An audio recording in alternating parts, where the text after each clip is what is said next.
Okay, so now we'll be looking at the cells of the adaptive immune system, right? So the cells are called lymphocytes, and we have B cells or B lymphocytes and helper T cells, as well as the cytotoxic T cells.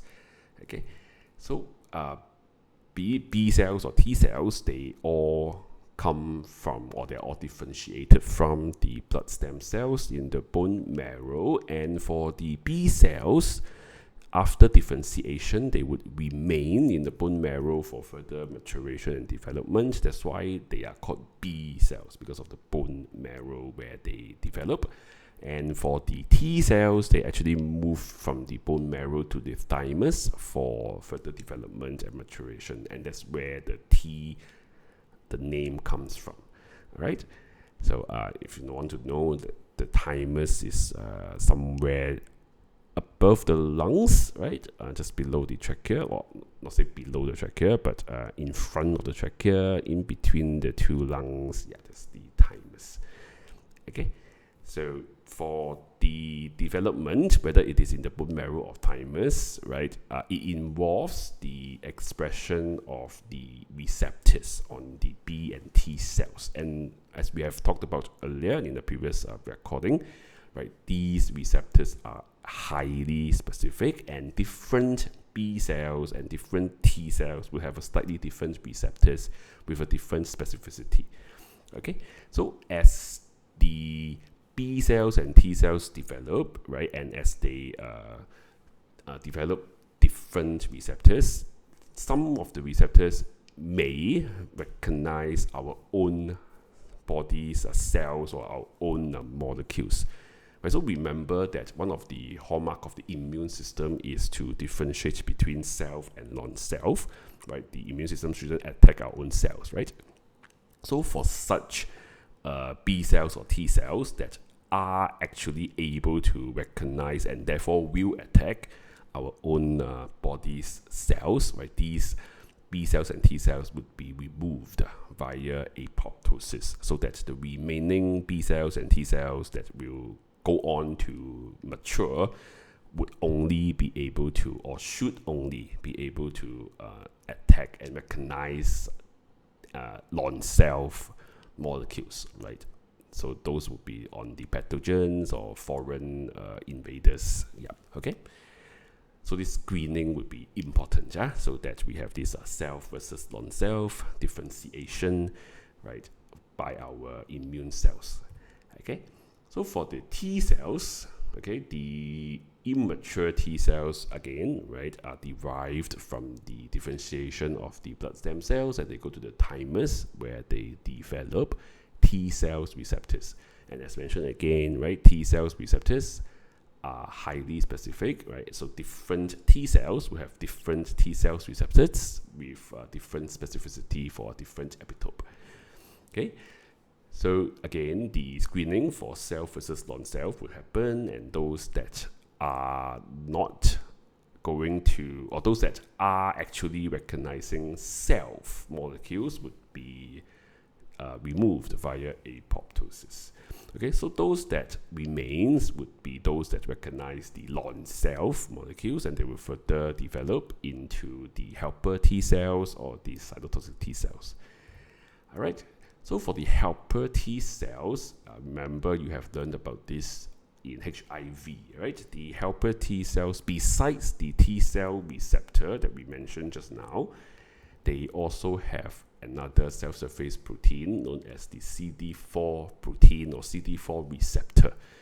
Okay, so that's why the helper T cells can also be called CD4 plus T cells, because they have CD4.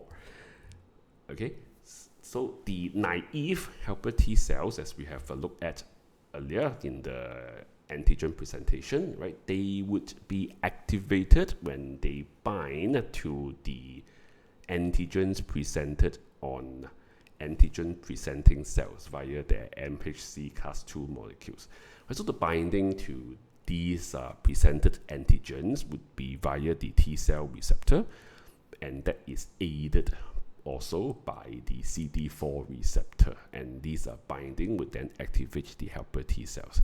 Okay, so remember that the T cell receptor is highly specific, right? So only the naive helper T cells with the specific T cell receptor to whatever antigen that is presented would be able to be activated. Okay, so again, very specific activation because the adaptive immune system is specific.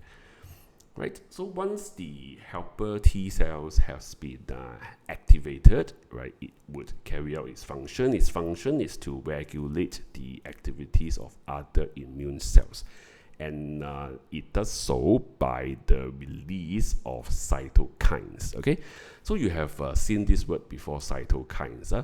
If you remember, in the innate immune system, cytokines are something that the macrophages can release as well, right, to cause inflammation, to recruit more immune cells. Okay, so the cytokines released by helper T cells have different functions because the cytokines are different. Okay, so cytokines is a very general term for all kinds of proteins that regulate activities of other cells.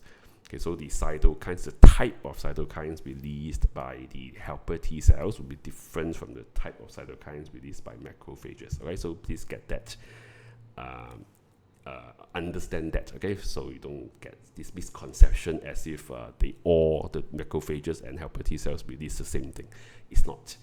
Okay, so the helper T cells, the type of cytokines they release will have different functions. Some of the functions would be, for example, to stimulate the B cells to develop into plasma cells, to stimulate something called class switching in the plasma cells.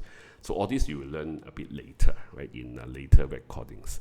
Okay, and also to increase activities of other immune cells like macrophages and cytotoxic T cells. All right, so that would be the function of the activated helper T cells. Okay, so a diagram just to show what we have talked about. All right, so this is the antigen presentation by the dendritic cell as labeled here.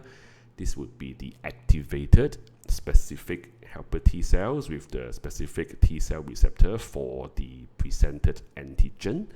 Right, so these activated T helper cells would then release cytokines that regulates the activities of the other immune cells. So as we have talked about, right, so for these cytotoxic T cells, it can increase its activity, and for this B cell, it can stimulate its activation and also its differentiation into plasma cells, for example. Okay. Next would be the cytotoxic T cells, right? So unlike the helper T cells, right, they have another protein called the CD8 protein or CD8 receptor. They also have a T cell receptor. Okay, so that's why cytotoxic T cells can also be called CD8 plus T cells. Okay, they would be activated differently because the T cell receptor on the cytotoxic T cells would be binding to specific antigen presented on MHC class 1 molecules on any of the nucleated cells in our body. Okay, and this happens when the nucleated cells are infected, right? Or it can also be any abnormality like being cancerous, for example, or it may be a foreign tissue, so the MHC class 1 would be a bit different from our own body cells. Okay, so whatever it is, the naive cytotoxic T cells will be activated when it binds to antigens represented on the MHC class 1 molecules, as we have looked at in the earlier video lah. Okay, so when the cytotoxic T cells are activated, they then function to kill these abnormal cells, whether it's infected cells, cancer cells, or whatnot. Okay, and they do so by the release of proteins known as porphyrin and gram-symes, right? So these proteins, right, would induce the apoptosis of the target cells, thereby killing them.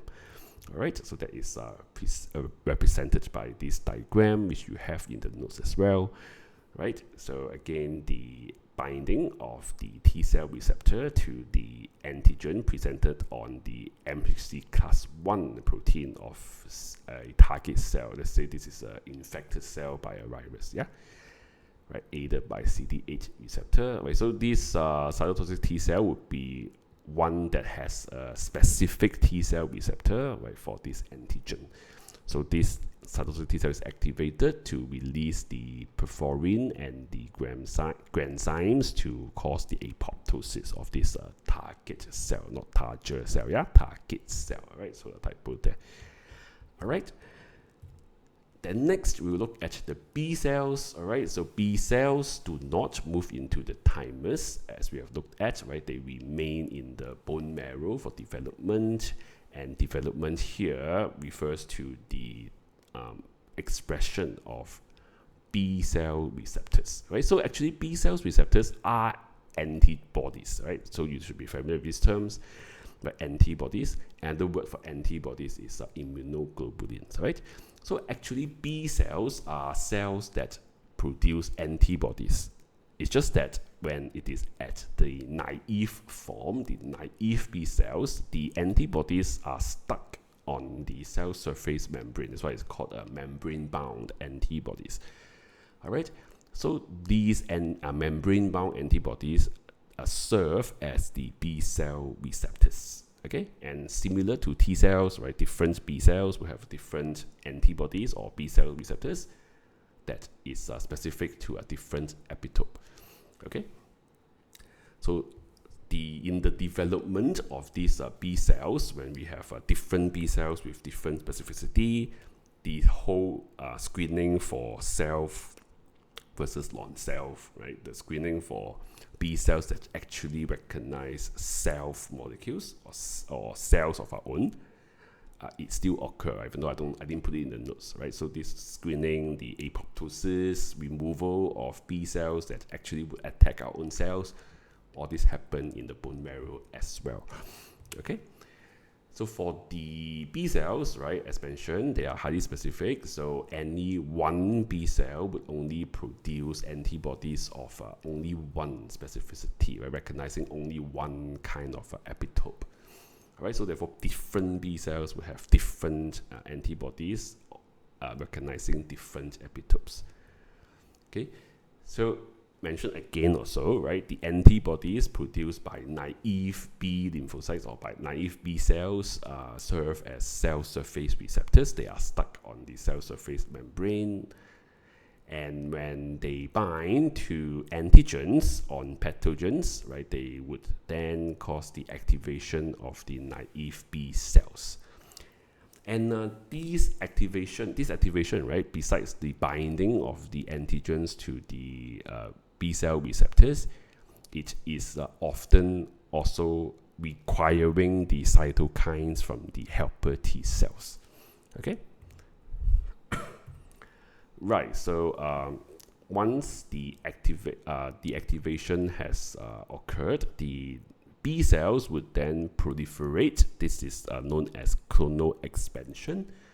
Right, so they will keep dividing until we have a large number of clones of the same B cell with the same specificity, right? And some of them would then differentiate, or not some of them, they would differentiate, but some of them would differentiate into memory B cells, and then most of them would differentiate into plasma cells. So plasma cells are cells that secrete antibodies. Right, so instead of being stuck on the cell surface membrane, now the antibodies can be secreted, released. All right, and for memory B cells, that is involved in the immunologic memory. All right, so a diagram showing you the antigen presentation again and activation of the helper T cells. And when the helper T cells activated, it releases cytokines. So with the cytokines as well as the binding of the antigens from on the pathogen to the B cells, the B cell is activated. Right, so clonal expansion occur. Right, we have a large number of B cells, many of which would differentiate into plasma cells to release antibodies. The antibodies will have the same specificity, right, to the same antigen or same epitope, right? So the antibodies will be able to bind to the same pathogen. And we also have these memory B cells that would be they would be around.